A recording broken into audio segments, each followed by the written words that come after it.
So ఈ తక్కువ వడ్డీతో రుణాలు మంజూరు చేయాలని చెప్పి హడ్కో చైర్మన్ కలిశారు రేవంత్ రెడ్డి గారు.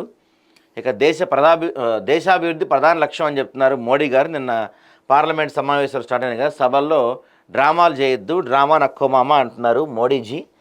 ఇక పాలమూరు గడ్డ ప్రేమిస్తే ప్రాణం ఇస్తుందంట, కానీ మోసగిస్తే తలానికి తొక్కేస్తుందని చెప్తున్నారు. కేసీఆర్ విషయంలో కూడా ఇదే జరిగిందంటున్నారు ముఖ్యమంత్రి రేవంత్ రెడ్డి గారు.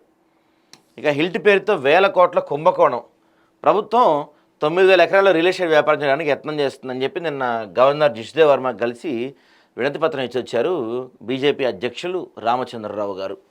మరి దానివల్ల ఏంటో ఉపయోగం తెలియదు. డిజిటల్ అరెస్టులపై సుప్రీంకోర్టు సీరియస్ అంట, స్కాములపై దర్యాప్తు చేయాలంటూ సిబిఐకి ఆదేశాలు.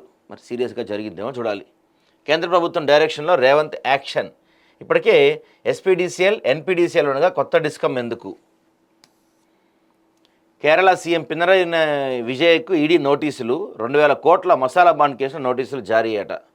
దేశంలోనే 7వ ఉత్తమ పోలీస్ స్టేషన్గా మన షామీర్పేట పిఎస్ అంటండి. గొప్ప విషయం కదా ఇది. ఇక పెన్షన్ల పంపిణీలో ఏపీనే టాప్ అంట, సూపర్ 6 పథకాలు చేసి చూపిస్తామని చెప్తున్నారు ఏపీ ముఖ్యమంత్రి చంద్రబాబు నాయుడు గారు. చూద్దాం మరి ఆయన ఏం చేయబోతున్నారు.